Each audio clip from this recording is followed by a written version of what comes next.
So, I mean, the timestamps are only the timestamps only exist. Oh my goodness, I'm gonna keep this, by the way. They only exist to really note the end of the video, just to show the gear if you want to see it. Otherwise, this is my last really good run with Rey Dau. Funny enough, it's the fastest one I did, and I think I fainted once. I guess Future Journal will find out because it's been a while since I've recorded this. So I'm kind of watching this fresh for the first time. But I was also testing other SNF stuff. Otherwise, Charge Chop is mainly the way to go. Obviously, you do what's good for the situation that you're in, whether it's damage or survival or both, really. But as you can see, for those who are not familiar with SNS at all, as I was trying to do a perfect guard counter, if that even makes any difference, I think you still might want to roll the roar and do it. And do the thing, and yet, if you've noticed, I'm not wearing any gear, so really all I have is the sword and shield. If I am using other gear, I ate food, and that's pretty much all I did. I was trying to do a no item run too, but I'm not cool enough for that, so that's the only, I think that's the rest of the intro I have to do. Otherwise, like I said, I was testing Charge Chop, and working with basically the slash combo, which is just mainly the triangle button if you're playing on PlayStation. Because now, in a lot, I forgot which parts of the combo because I should have actually gone in and checked, but as you can see on screen and you can use with your own eyes, you can pretty much move in, I think, all 8 directions while you're doing it. If not, even in just 4 directions is pretty good, so you can get some damage while you're positioning yourself. And as you see right here, I'm also using it to dodge attacks, on top of sliding swipe when necessary, mainly for the, I kept calling it tail in my stream, it's the wing stab though. And then there you can actually charge stab through that if you're willing to take the Thunder Blight. I was, but again, most of it is moving around with the slash combo and then doing charge chop. That's literally the main way to get high damage with the sword and shield. That being said, I should say something now that has to do with sword and shield in the not massive. What am I trying to say? 4-player hunt. And that is, you are pretty much on support duty. I mean, if you can stop a great sword, charged blade, switch axe, hammer, hunting horn from having to sheathe the weapon and heal, then I mean, I would suggest you do it. I know I'm mostly playing single player, so I would actually forget to bring like life powders and stuff. But even during the beta, you had life powders. I just really didn't do any multiplayer. I think literally the one unlisted video is the one time I played multiplayer, and it wasn't even with 4 hunters, so shrug. But otherwise, yeah, I was trying out a lot of slash movement and seeing how much damage I got. You can still be a lot more efficient though, I'll say that much for sure.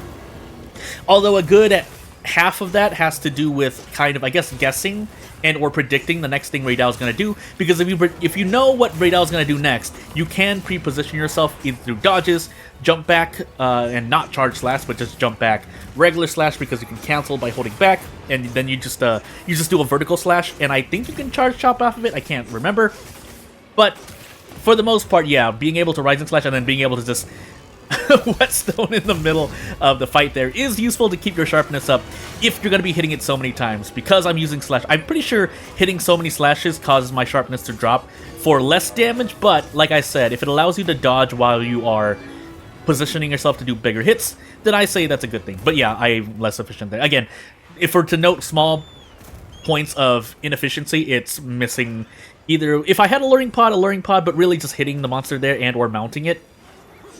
But again, it depends. I think it may actually be efficient depending on where you want to stop the Rey Dau from going, because you can push it so that it moves in weird ways in terms of where it flies next. So yeah, there's more efficiency. I didn't need to roll twice there. In fact, I probably should have just moved out of the way. And these are the kind of thoughts going through my mind in terms of seeing what is efficient or not. And that's kind of what I've been testing the whole time in terms of what I could get away with. Because if you don't, then, well, you don't know. But that being said, just as an aside really quickly too, before I get back to what's on screen, yeah, the Japanese players have gone through a lot of testing. I think we're down to sub 6 for sure with a lot of weapons. And then there's a very fast SNS, but that involves weapon switching. But again, if you care so much about weapon damage, some people might not care anymore because you can bring, you know, sub weapons for when you need to switch along them, which I haven't really tested out. Again, for a good reason. A lot of people played the beta and played with, you know, weapons here and there. But yes, if you're actually trying to, you know, see what else is efficient, you will explore item combinations in terms of what kinds of traps, luring pods, dung pods even if you need be. If for no other reason, then there's another monster in your hunt that's knocking you around, like when the Valahara comes up, things like that. So, yeah, a lot of things to think about, even with the beta, but hey, And I know I'm kind of late to the party here as I'm getting knocked around. I think the biggest trouble I had still was because I wasn't in the prediction phase, so I was just trying to react to what I saw immediately. And what I can't react as well still to is the slow and fast version of the wing attacks, because if you try to dodge the fast one and it does a slow one, then unless you try to take more evasive maneuvers, you're going to get hit. But if it does the fast one, that one at least knocks a lot. That can knock you over if you're not doing an armor move. I don't know for Sword and Shield if Sword and Shield can just power through it, but for the most part, it seems like I just getting hit. So hey, and I don't know if the map went white there. That's why I decided to mount it, but I'll make use of this. And I tried out bracing. I think I understand, but if you can open up more spots in a multiplayer hunt, I think you still might want to switch locations. But at the same time, now that the monster can hit you while it's going through its mount animations, well, if you're not the one mounting it, among, like, you know, obviously losing DPS, then sure. But at the same time, but I feel like mounting is still a loss of DPS in most cases because of how, yeah, and then that's the... I didn't know it actually has a hitbox, so there, I didn't know it actually has a hitbox on that attack in its feet. I must have gotten hit by it pulling it back and planting it and then moving it, like right when it planted it to swing the wing. But at least here I didn't lose as much time because, well, the cart brought me back right next to it. So in a way, yeah, it was a feint, but at the same time, meh. So meh. Also, me failing to do focus stabs. I heard there was a focus setting somewhere in the options menu. I never did it. Apparently you lose something from turning it on. I think it's like some kind of like auto aim your focus attack, but hey, focus attack meaning going for the exposed wound by holding L2 on PlayStation controller. But hey. But yeah, I think that's the only feint I got, or yeah, the only feint that happened, and it wasn't so bad because you start right next to it, as opposed to if you feint while you're fighting it up there, or in its base, it's like a 30-second run back on Sekiret, so I would rather feint there, so, but it's still a feint, I'll count for myself. But at this point, yes, there are a couple things for me to correct from my older videos. I do still think the SNS feels good. However, I can see why people may not like SNS in particular. Again, I'm mostly talking about SNS because I main SNS in my life career as a Monster Hunter player.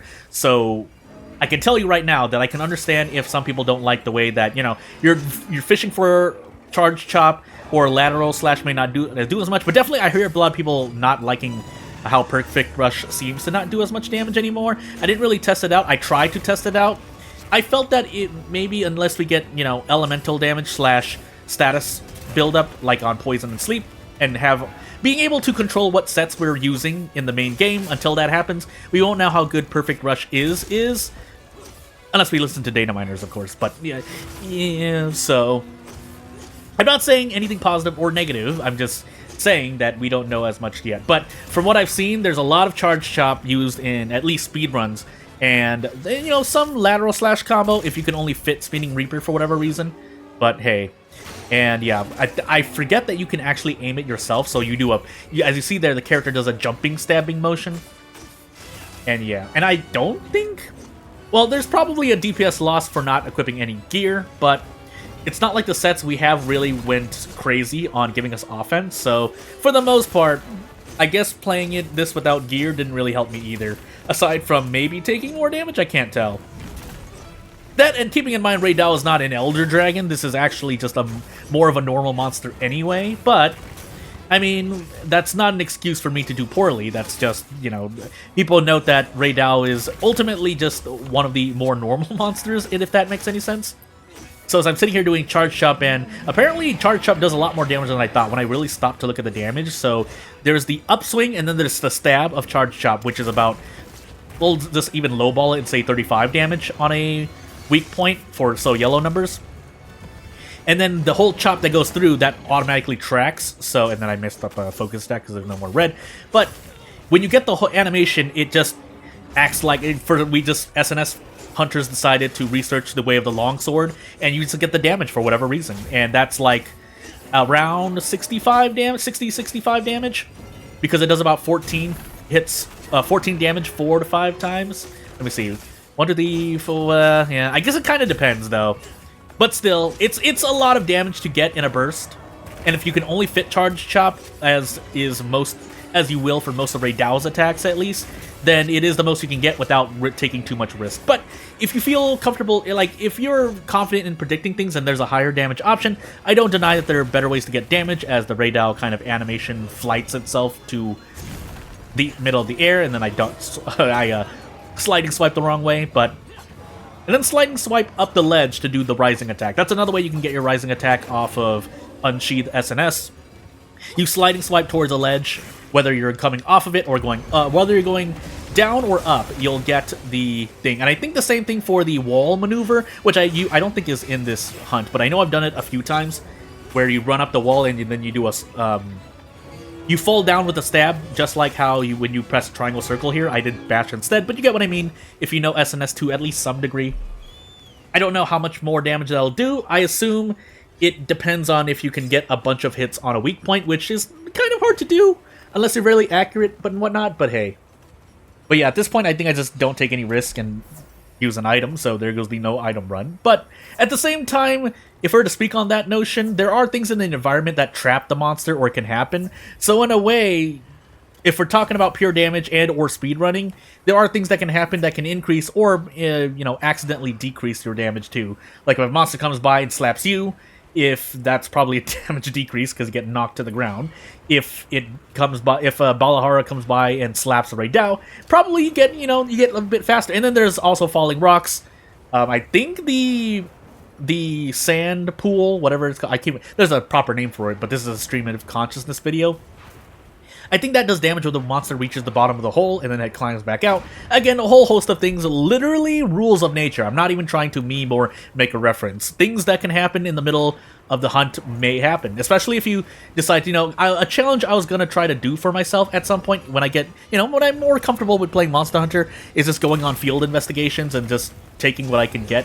Basically like an endurance run, but that's for talks if I can do Monster Hunter World a bit more comfortably. Otherwise, back to this hunt. Not really much else to speak about aside from Charge Chop. I think Falling Bash, it's still good if you want to stun the monster for whatever reason, especially in a multiplayer setting. But if you're trying to speed up the hunt yourself in single player, if I were to put my chips down, I would say that it's not good for making the hunt faster. If you're to do jump back Charge Slash into Falling Bash to get stunned for more damage-ish, but again, maybe I can be proven wrong. Anyone who actually knows SNS more than me, and I'm not saying that as I know a lot. I'm not really the best Monster Hunter player, as this footage shows, so...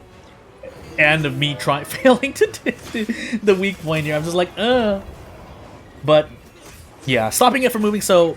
If nothing else, another quick tip for those who just happen to, be new to Monster Hunter. So you see in the minimap there's a circle around the map and it's white right now. That means if the moment you see that turn from red to white, it means the monster is trying to leave. I mean, they're on top of the thing. I think it's wild specific. I haven't seen it in Rise, but...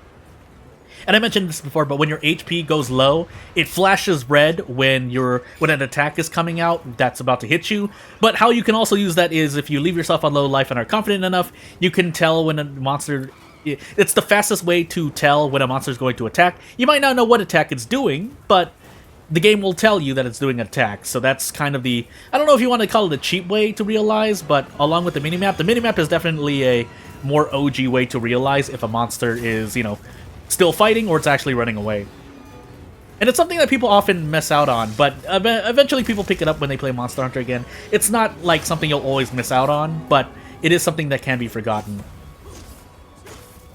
Otherwise, the only other ways I want to optimize is kind of preempting my attacks, if that makes any sense. So you kind of saw it there when Rey Dau got knocked down after that focus attack. So I react to the monster. It looks like it has similar animations at the start for when it flinches back or when it falls down. But when it falls down, it noticeably moves a bit slower. And so that's what I kind of use to gauge whether or not it's falling down. And so then I just start lateral slash combo immediately so I can do Spinning Reaper and hit Charge Chop without having to risk Rey Dau waking up and queuing an attack while I'm in animation. That's essentially the shortest way I can say it. Also, you'll keep in mind that I'm kind of looking up because I notice where the rock is. But between luring it over there and still hitting it for damage, I usually, if I plan to drop a rock on it, I plan to still hit the monster and have it kind of naturally go there, if that makes any sense. That way I'm not losing damage. Because oftentimes, for me at least, in, you know, even just in older Monster Hunter titles, when I try to lure it towards a location, it never puts itself in the proper location. And by the time I get the damage, I kind of chide myself by going, well, I could have gotten damage and then dropped the rock too. So that's my thought process. But I'm not saying anyone else who's doing that, like trying to lure the monster specifically to get something to drop on them, the monster, is doing anything bad. I'm just saying I put my chips down on the monster, you know, one, me just not being able to drop a rock on it by luring it there, and two, fighting it and it naturally positioning itself below the falling rock here. By the way, as a tangent question, I believe when the game said that says that there is a falling rock, you know, outburst, or like basically a higher frequency, then there are more falling rocks, question mark? But otherwise, that 537.5 damage is enough to, you know, probably was overkill. I don't know by how much, but hey, 16. Was this sub 16? I think it's like 15, right? 16? I thought it was still 16 minutes. Let's find out. But that's what the timestamps are for. Hey. Me. But yeah, so 15. I wanted to go sub 15. I know I can do sub 15, but I just made mistakes on top of fainting. So that's the best time I have for the beta. 15 minutes, 40 seconds, and let's just say 41 seconds to lowball it. Otherwise, here's, you know, the quote-unquote gear I was using. Really only the food. I don't know how much 5 or 10 attack gives. I don't remember the calculations there. But if it matters anything, I'll show you that much. So, yeah, without further ado, this has been my full total experience. If you haven't seen my earlier videos and see me kind of blunder or make incorrect comments here and there, then yeah, they exist. Otherwise, I'd like to thank you for watching. If you want to support me at any length, you know what to do. Otherwise, I'll see you later. Thank you for watching. Bye!